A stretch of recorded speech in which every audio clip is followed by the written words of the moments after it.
Baik, ini kena 1 Muharram ya. Ustaz, peringatan 1 Muharram dilarang sampai sejauh mana? Jika 1 Muharram dijadikan momentum syiar Islam, apakah dilarang? Misal akan ada acara gebiar Muharram, lalu diadakan lomba-lomba seperti tahfidzul Quran, adzan, cerdas cermat, Quran dan seterusnya. Apakah tidak diperbolehkan? Syukran. Allahu alam, saya bukan mengatakan pendapat saya pribadi ya, bukan masalah pendapat saya pribadi, tapi memang kita harus kembali kepada pendapat umumnya ulama.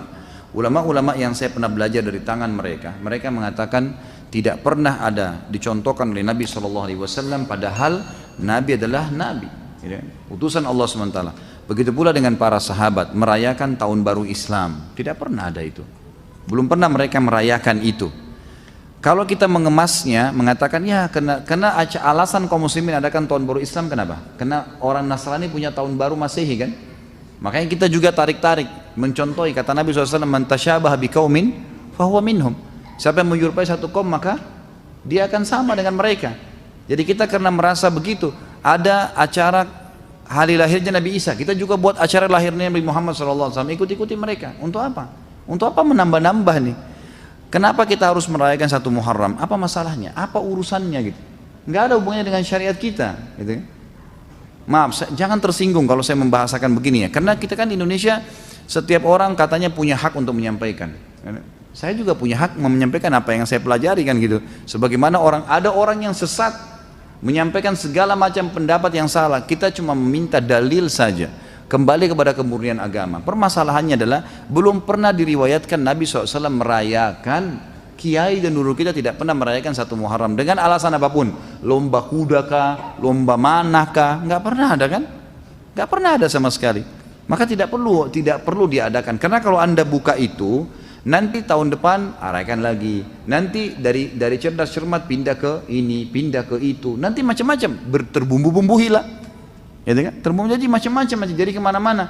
Nabi SAW tidak pernah rayakan Isra dan Mi'raj. Memang Nabi nggak pernah rayain itu. Coba datangin riwayat deh. Ada nggak pernah Nabi rayain Isra Mi'raj? Memang nggak pernah. Tapi kan itu momentumnya. Kita disuruh buat majelis ilmu, jelasin kepada kaum muslimin. Bukan ditentukan tanggalnya lalu dirayakan. Karena gitu. Jadi memang ini kita hanya mengajak kepada kemurnian syariat. Tapi kalau anda menganggap ya sudahlah saya tetap mau lakukan, ya, itu hak anda. Silahkan. Anda mau lakukan silakan saja. Jangan salahin saya tapi karena saya juga punya hak menyampaikan apa yang saya tahu, gitu kan? Dan saya betul-betul bukan mengajari yang salah, cuma mengajak kepada kemurnian agama.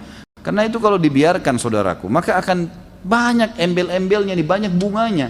Agama kita jelas, terang seperti matahari di siang hari, nggak butuh ditambahin, nggak butuh. Hati-hati masalah tahun baru. Kita udah berkali-kali juga sebutkan itu. Tahun baru itu persoalan akidah, ibadah atau apa?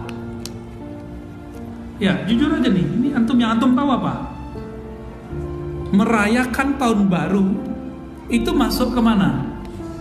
Akidah, ibadah atau bukan sama sekali? Coba cek dulu. Ada nggak ritual dalam main kembang api?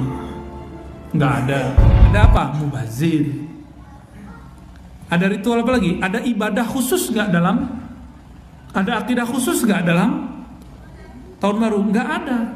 Maka ketika kita mau melarang orangnya, larangannya bab adab atau bab fikih, yaitu jangan mubazir. Bukan seperti yang berkembang setiap tahun itu, menganut 3 agama sekaligus. Itu yang nulis orang paling bodoh sedunia yang saya tahu. Ini mohon maaf, kalimat bodoh setelah beberapa hari keluar juga ya. Nahan dari kemarin. Kenapa? Dalam ilmu akidah, orang murtad itu ada syaratnya. Dan tidak ada dalam daftar murtad itu merayakan tahun baru. Gak ada. Main kembang api Yahudi. Apa? Bukan Yahudi, Majusi ya. Kalau begitu semua masjid yang ada menaranya Majusi. Setiap hari kita punya menara, ya kan? Orang cuma sekali setahun pakai kembang api. Sejak kapan Majusi pakai kembang api? Saya mau tanya. Gak ada. Jadi ingin benar, tapi cara melarangnya salah. Kan kita gak suka nih kalau anak-anak kita kemudian hura-hura merayakan tahun baru Masehi. Tapi caranya tidak benar. Kenapa? Karena gak mengerti ilmu akidah. Menganut 3 agama sekaligus. karena main kembang api, main trompet, terus main apa lagi?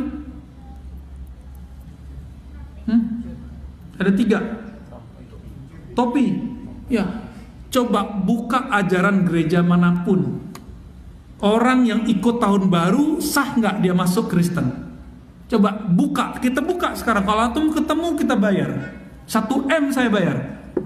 Nggak ada. Terus kenapa itu dari saya masih remaja itu masih berkembang terus? Betapa dosanya banyak sekali. Dan anehnya ustadz-ustadz awam ketika khutbah akhir-akhir Desember itu menggunakan tulisan-tulisan hoax itu dikhutbahkan tanpa disadari si ustadz telah mengkafirkan semua orang yang merayakan tahun baru, nyebut 3 agama. Nah ini contoh ingin benar tapi caranya salah. Jadi nanti kalau mau melarang anak-anak kita merayakan tahun baru, babnya bab apa? Jangan mubazir, apalagi jangan hura-hura, jangan ikhtilat, itu babnya. Jangan lebih dari itu. Ini bab fikih atau bab muamalat, bukan bab akidah. Ini contoh ya, ini contoh bang, jangan salah di situ. Tasyabuh ya, hati dalam bab tasyabuh itu. Kalau seandainya cuma dengan begitu disebut tasyabuh, maka Nabi adalah orang yang pertama tasyabuh. Apa kata beliau? Dalam Sahih Bukhari, inni uhibbu an attabi'a ahlal kitab fima lam yu'mar. Aku senang mengikuti ahli kitab untuk hal-hal yang tidak diperintahkan. Apakah Nabi kemudian disebut menyerupai ahli kitab? Enggak. Udah jam 9 Pak. Udah ya? Satu lagi. Mana nih orangnya? Assalamualaikum Ustaz. Orangnya ada yang menghilang ini Ustaz. Waduh, ilmu menghilang. Makanya Ustaz yang kelihatan. Iya, iya. Ustaz, ada 2 pertanyaan kayaknya. Pertama, apakah ini benar hadis? Kalaupun hadis ini benar, bagaimana cara kita menyikapinya? Kalau masalah bunyinya, setiap yang diadakan adalah bid'ah dan setiap bid'ah itu adalah sesat. Yang kedua, bagaimana cara kita juga menyikapi setiap kita beribadah itu kita harus ada dulu dalilnya baru kita kerjakan, dan setiap perkara dunia kita bebas untuk melakukannya sampai ada dalil yang melarangnya. Oke. Ada di mohon penjelasannya. Jawaban ringkas ya. Ya. Yang pertama ada hadisnya riwayat Imam Muslim. Man ahdasa fi amrina haza, bahkan di Bukhari ya.